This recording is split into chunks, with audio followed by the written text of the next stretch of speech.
भारत के सबसे प्रसिद्ध उद्योगपति रतन टाटा जी 9 अक्टूबर को देर रात दुनिया को अलविदा कह दिए, जिसके बाद उनका अंतिम संस्कार किया गया।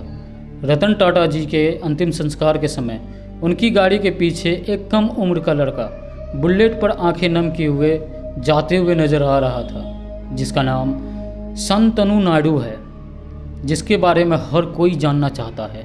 आखिर कौन है ये संतनु नायडू और क्या है उनका रतन टाटा के साथ रिश्ता, ये एक सवाल है। आखिर इतने कम उम्र के लड़के से रतन टाटा साहब को कैसे हुई दोस्ती, तो चलिए जानते हैं। संतनु नायडू का जन्म साल 1993 में पुणे के एक तेलुगु परिवार में हुआ। सवाल ये है कि रतन टाटा साहब तो मुंबई में रहते थे और संतनु नायडू पुणे में, तो फिर उनकी दोस्ती कैसे हुई। संतनु नायडू और रतन टाटा साहब दोनों ही जानवर से काफ़ी ज़्यादा प्रेम करते थे।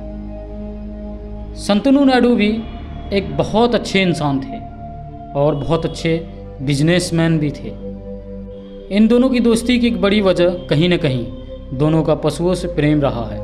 रतन टाटा साहब को संतनु नायडू की संस्था मोटोपोज का वह अभियान बहुत पसंद आया, जिसके तहत वह सड़क पर घूमने वाले जानवरों के लिए विशेष तौर पर डोमिन कॉलर बनाकर उन्हें पहना रहे थे। इस कॉलर में रिफ्लेक्टर लगा होता था, जिसमें देर रात सामने से गाड़ी की लाइट पड़ते ही वह कॉलर चमकने लगता, जिससे वाहन चालक को पता चलता कि सामने कोई जानवर है।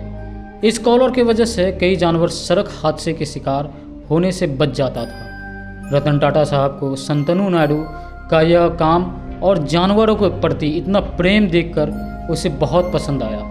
रतन टाटा साहब ने संतनु नायडू को मुंबई बुलाया और दोनों में दोस्ती हो गई।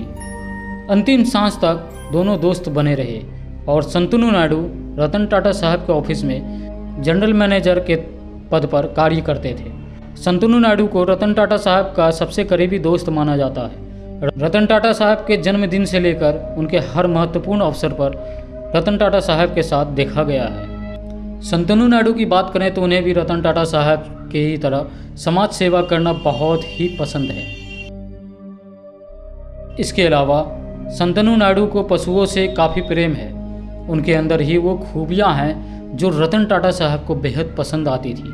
संतनु नायडू ने जानवरों की सेवा के लिए, खास तौर पर कुत्तों की सेवा के लिए मोटोपोज नाम का एक संस्था भी बनवाई है। यह संस्था सड़कों पर घूमने वाले करता है।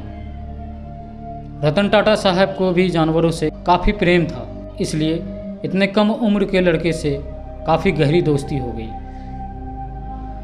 दोस्तों, रतन टाटा साहब वो हस्ती थे जिसके जाने से पूरा देश आज गमगीन हो गया है।